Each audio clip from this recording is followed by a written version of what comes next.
उन सभी इंस्टीट्यूट के अंदर अपने पदाधिकारियों को आगे बढ़ाने का काम करेंगे। साथ ही साथ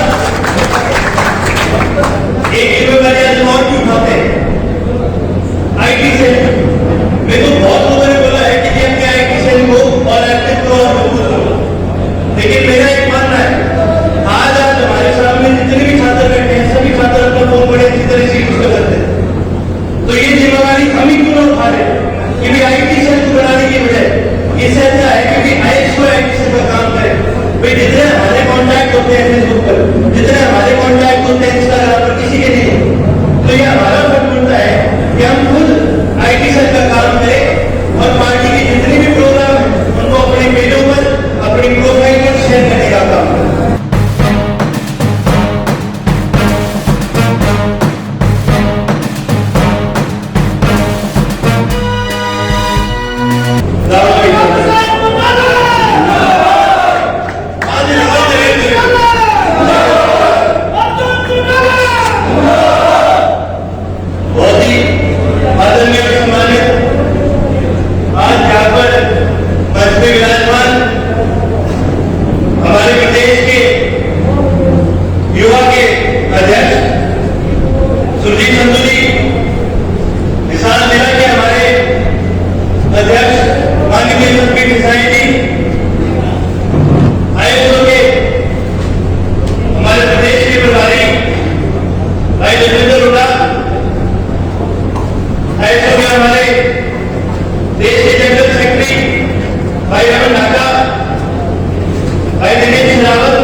मेरी राष्ट्रीय की बनती है जिम्मेदारी, मेरी स्टेट कैबिनेट की जिम्मेदारी बनती है, ये ना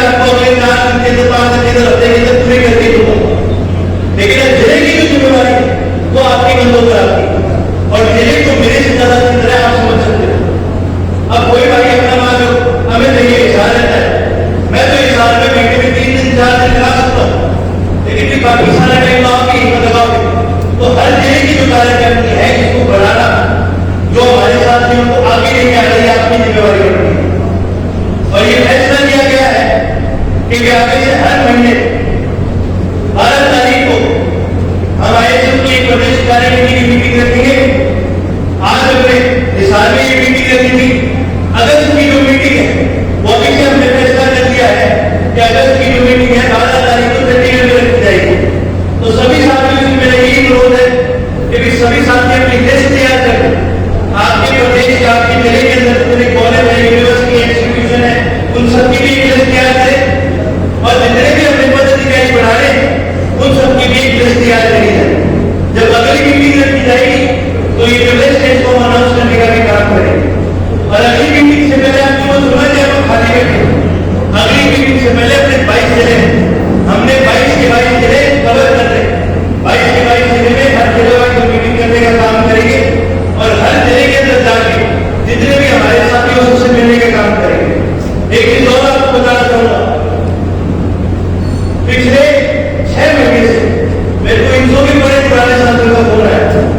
वे बहुत से ऐसे साथी हैं जो किसान आंदोलन के बाद बीजेपी बीजेपी इस गठबंधन से दल हो गई और उनका आज के दिन मन नहीं मानता, क्योंकि वो बेचारे छात्र ऐसे है कि देखो अपनी उम्र का जो लड़का है वो किसी दाने से नहीं काम करता, अपनी उम्र का लड़का काम करता है जोश के साथ, उत्साह के साथ, एक अच्छे भविष्य के लिए।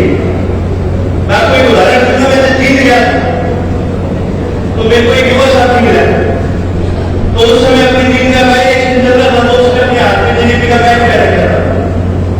ये बिल्कुल मेन रोड पर उसकी दुकान जीपी का काम के पास पड़ती है। मैं हम डोर टू डोर कर रहे थे, उसकी दुकान में गया, मैं कहा भाई तेरे को जीपी की शक्ति नहीं है, देखो इस साल की इलाज लगती है उससे, जो तू पहले तेरे साथ तरीके टोका था वो आज जीपी के साथ कहती देखो मेरे को नौकरी का लालच नहीं, हमारी पढ़ाई की कहीं ठीक चल रही है, मैं ये दुकान संभाल लेता हूँ ठीक जी। मैं तो सिर्फ एक कारण से जुड़ा हूँ इनके साथ कि युवाओं के लिए मेरे को बढ़िया भविष्य दिखता है। तो मैं तो बड़ा हंसा था उसने, मैं बड़ी गलत आदमी पकड़ा है, भविष्य देखना चाहता है, लेकिन उस समय लोगों की भी ऊपर पट्टी चढ़ी गई, लोग मानने को तैयार नहीं कि इंसान भोजन भी गलत हो सकता है। लेकिन जैसे जैसे समय बीता उसी युवक का मेरे पास दोबारा फोन आया, उसमें कोई चीज मेरे के भाई साहब आपकी बात तो बिल्कुल सही थी, हमने पहले तो हमारे भविष्य के लिए करी थी, लेकिन हमारे भविष्य के साथ ने धोखा दिया।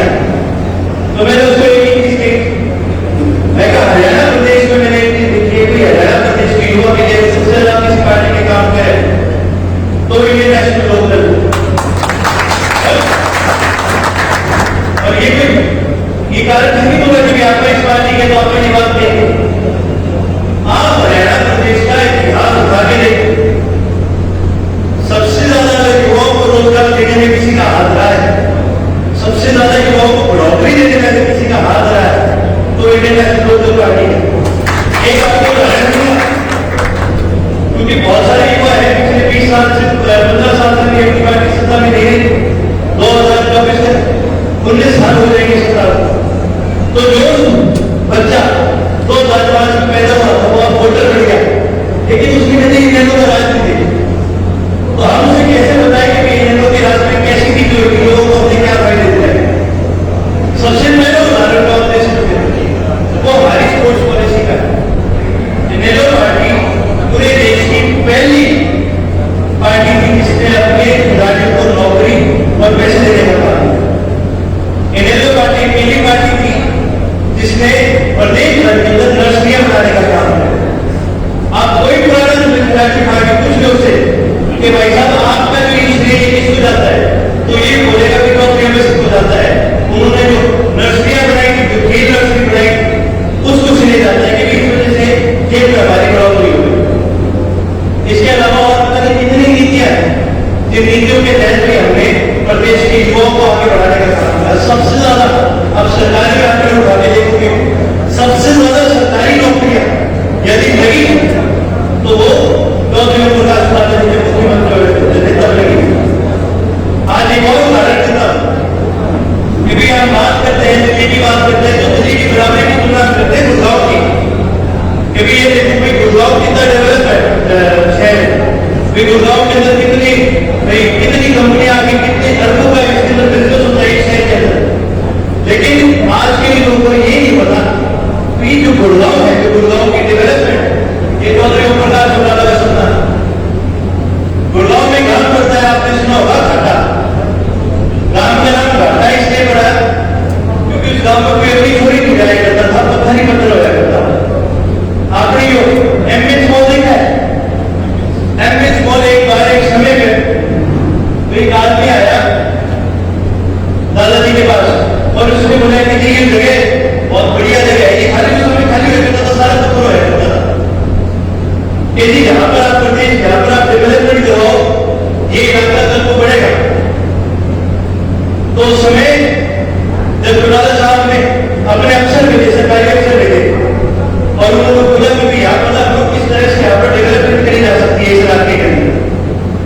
तो जब वो अफसर वापस आए उन्होंने बोला कि जी यहाँ पर तो पानी भी नहीं है, यहाँ पर डेवलपमेंट नहीं हो सकती किसी प्रकार। तो चौटाला साहब को उसकी बात जैसी नहीं और उन्होंने कहा कोई बात नहीं, फिर जगह देखो, फिर देखो कि भाई इसके अंदर आप क्यों देखो कि भाई आज ही जगह कैसे, आप ये जगह 10 साल बाद कैसे बढ़ सकती है, इसका पोटेंशियल है। आज के दिन जितना भी गुड़गांव खड़ा है, गुड़गांव के अंदर जितने भी मल्टीनेशनल जितनी भी कंपनी आई, गुड़गांव के अंदर जितने भी मॉल बने, गुड़गांव के अंदर जो वेदांता बना है, ये सब चौधरी ओम प्रकाश चौटाला की सोच थी। हरियाणा के आज देश भर के लिए विदेश से भी लोग आते हैं गुड़गांव का इलाज कराने, विदेश की कंपनियां आती है अपना हेडक्वार्टर गुड़गांव में बनाने के लिए, क्योंकि ये चौधरी ओम प्रकाश चौटाला की सोच थी कि भी जहां पर पत्थर है, जहां पर लोग कहने करते थे पानी नहीं है, पथरीली जमीन है, यहाँ कुछ नहीं है, उस जगह को भी उन्होंने पूरा डेवलप करा। आज के दिन 1.5 करोड़ से ज्यादा युवक गुड़गांव से अपना रोजगार करते हैं, ये कितनी बड़ी बात है। तो हमारा भी एक फर्ज बनता है कि उनकी नीतियों को आगे बढ़ाए और जो आने वाले जो युवा है, जो आने वाले छात्र है, उन तक हम उनकी ये बात पहुंचाने का काम है। ये बात हम तभी पहुंचाएंगे जब हम एक संगठन को पूरी तरह से मजबूत करके लोगों के बीच पहुंचाने का काम करेंगे। अब बहुत ही जल्द हरियाणा प्रदेश के अंदर कॉलेज खुलने वाले हैं। जब कॉलेज खुलेंगे तो नए एडमिशन भी आने शुरू होंगे। सभी कार्यकर्ताओं से ये मेरा अनुरोध है कि आप कॉलेजों में जाए और हर कॉलेज में कम से कम 4 या 5 छात्र की टीम बनाए, जो नए जितने स्टूडेंट आएंगे वो उनकी मदद करने का काम करें, वॉलंटियर के तहत जो उनकी मदद करें, एडमिशन के अंदर कोई ऑफिस के काम जो सॉल्व नहीं करती है उनकी मदद करने का। और ताकि भाई हर यूनिवर्सिटी के अंदर अपना एक भंडार बनाए, या हमारी तरफ से भाई हर जगह के अंदर हम आपको एक भंडार देने का काम करेंगे, जैसे कि वो जैसे स्पॉन्सर भी होते हैं जिनके ऊपर क्या है, उसके बैनर लगे होते हैं, बैनर हो गए, टेबल हो गई, ये सब हम आपका चुकाने का काम करेंगे। आपका फर्ज ये बनता है सबसे पहला कि भी आप अपने इलाके में जितने भी यूनिवर्सिटी है उनको आइडेंटिफाई करने का काम, जितने भी इंस्टीट्यूट है उनको आइडेंटिफाई करने का काम, और अपने इलाके में जितने भी आपके मजबूत साथी हैं उनको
होते हैं फेसबुक पर, जितने हमारे कॉन्टैक्ट होते हैं इंस्टाग्राम पर, किसी के नहीं।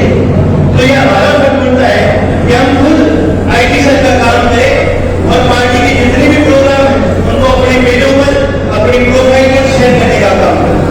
बाकी आप सभी आए, आपने मेरी बात सुनी, उसके लिए सभी साथी को बहुत बहुत धन्यवाद। जाने से पहले सभी साथी एक बार मिलकर के मेरे साथ नारा जोड़ लगाए, आईएसएफ पार्टी जिंदाबाद, जिंदाबाद, जिंदाबाद, आईएसएफ पार्टी जिंदाबाद, जिंदाबाद, जिंदाबाद, चौधरी अमर सिंह जिंदाबाद, जिंदाबाद, जिंदाबाद, चौधरी अमर सिंह जिंदाबाद, जिंदाबाद, जिंदाबाद, जननायक चौधरी नवीन आलम है, बहुत बहुत धन्यवाद साथियों। राम राम जी। सभी साथी एक बार बैठ जाए।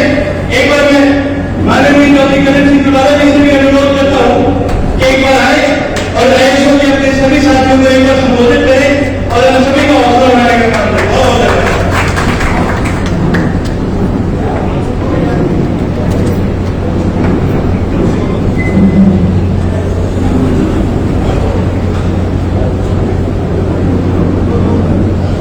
सबसे पहले आप सभी को चौटाला साहब की तरफ से हार्दिक कराऊंगा।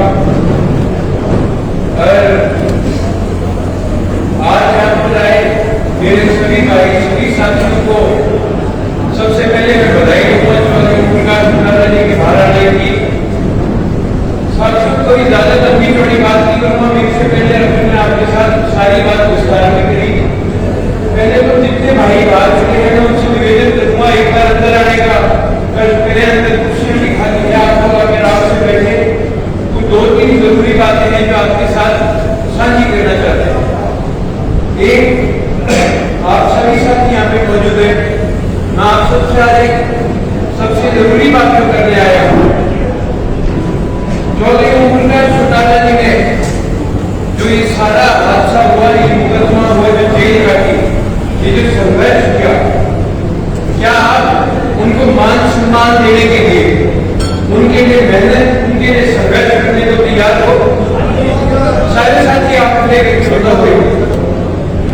तो हमारा एक फैसला है, मेरा एक फैसला है कि जिस दिन पार्टी तय करेगी कि हम, वैसे तो अभी तक स्वागत तो यही है, सबकी सोच यही है जिस दिन जननायक चौधरी देवलाल जी का सम्मान दिवस होगा 25 सितंबर को, उस दिन हम चौधरी प्रकाश चौटाला जी को मान सम्मान देने का काम करेंगे, उनका बड़े रूप में प्रदेश के अंदर आने का स्वागत करेंगे। उन्होंने जो कष्ट झेला है, उन्होंने जो संघर्ष किया है, वो नौजवान पीढ़ी के लिए किया था। उन्होंने युवाओं को नौकरी दी थी, 3206 करोड़ चूल्हा जलाया था। उनका योगदान देखते, उनका संघर्ष देखते मेरा फैसला है, मैं चुनाला गांव से 25 सितंबर से पहले तकरीबन 5 से 6 दिन पहले वहां से पैदल चलकर किया हुआ। हर सिरसा जिले के 10,000 से ज्यादा युवाओं को साथ लेकर गया हुआ। इसी कड़ी में मैं चाहूंगा कि जितने हमारे प्रधान है, हर जिले के साथी हैं, हमारे भाई हैं, हर गांव से 5, 7, 10 जितने युवा साथी इच्छुक हो आने के लिए आप उनको साथ जोड़ करके लेकर के आए, ताकि हमें बड़ी तादाद में युवा इकट्ठा होकर के जननायक चौधरी देवलाल जी का सम्मान करें, चौधरी प्रकाश चौटाला जी की इस बात का एहसास रहे कि आने वाली जो सरकार होगी उसमें इंडियन नेशनल लोकदल का सबसे बड़ा योगदान होगा। हरियाणा का युवा उनके संघर्ष को भूला नहीं है, उनको मजबूती देने के लिए और भी कष्ट उठाने को तैयार है। तो क्या आप सभी साथी इस बात से मेरे साथ सहमत हैं?